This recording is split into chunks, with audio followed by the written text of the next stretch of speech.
Shalom, selamat pagi Bapak Ibu Saudara yang dikasihi Tuhan Yesus Kristus. Sebelum kita mendengarkan kebenaran firman Tuhan, mari kita berdoa. Bapa kami yang di sorga, Bapa dalam nama Tuhan Yesus Kristus, terima kasih kami mengucap syukur untuk segala berkat, kebaikan Tuhan, penyertaan-Mu sampai pada saat ini. Kemurahan-Mu Tuhan kami rasakan, kami boleh hidup dan bernafas. Itu karena anugerah-Mu dan karena rencana-Mu yang baik atas kami. Saat ini kami mau mendengar kebenaran firman-Mu, urapi kami supaya kami mengerti dan mentaati akan setiap kehendak-Mu. Dalam nama Tuhan Yesus kami berdoa. Haleluya, amin. Saudara yang dikasihi Tuhan, ayat firman Tuhan saat ini terdapat dalam kitab Mazmur pasal yang ke-27 ayat yang ketiga. Tertulis demikian: sekalipun tentara berkemah mengepung aku, tidak takut hatiku. Sekalipun timbul peperangan melawan aku, dalam hal itu pun aku tetap percaya. Saudara yang dikasihi Tuhan, seorang ibu yang sedang sakit kanker stadium akhir tahu bahwa hari-harinya tidak akan lama lagi. Tapi yang luar biasanya, dia tidak marah kepada Tuhan. Dia tidak kecewa dan tidak meninggalkan imannya kepada Tuhan Yesus. Ketika saya mengunjunginya, wajahnya memancarkan ketenangan dan kedamaian. Imannya tidak bergantung pada situasi penyakitnya. Sekalipun bayang-bayang maut sedang melanda, hatinya tetap percaya kepada Tuhan.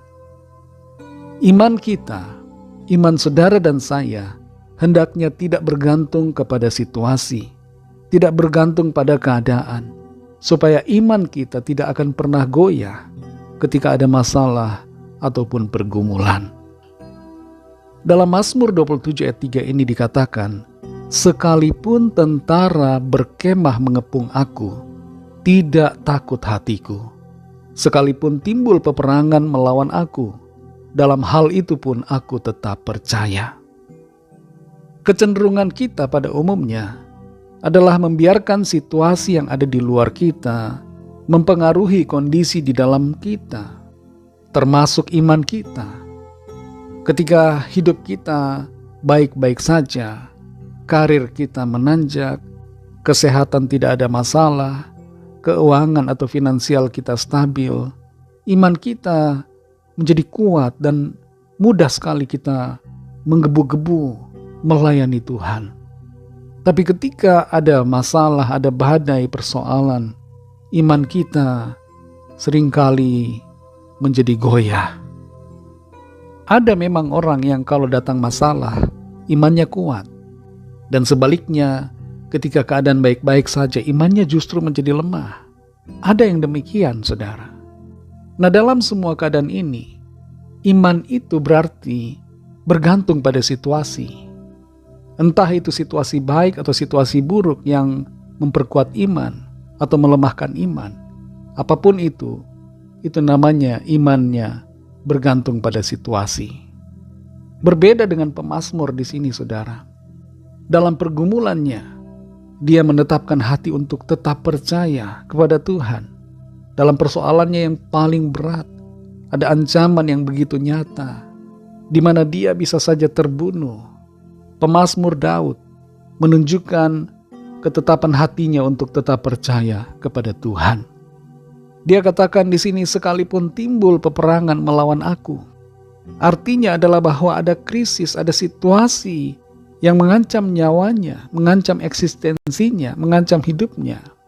Tapi dia tidak mau membiarkan imannya goyah. Dia menetapkan hati untuk percaya. Nah, kalau kita, saudara, bagaimana?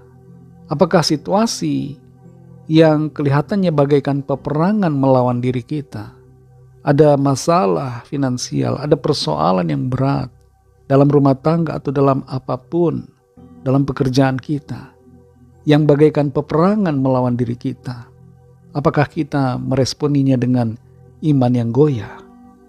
Daud berkata di sini, tidak takut hatiku. Kalau kita sungguh percaya kepada Tuhan, kita tidak akan takut dengan segala keadaan. Bahkan sekalipun Ada persoalan yang sangat berat. Kita bagaikan berada di lembah bayang-bayang maut. Hati kita tetap percaya kepada Tuhan. Bagaimana saudara dengan iman kita? Apakah bergantung pada situasi yang ada? Apakah ketika situasi baik iman kita baik?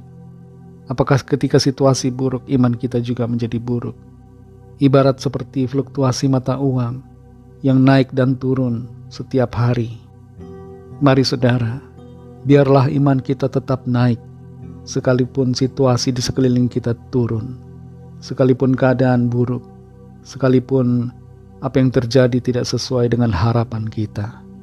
Mari tetap percaya, tetap beriman kepada Tuhan Yesus Kristus, Tuhan dan Juru Selamat kita, yang mengasihi kita dan senantiasa setia kepada kita.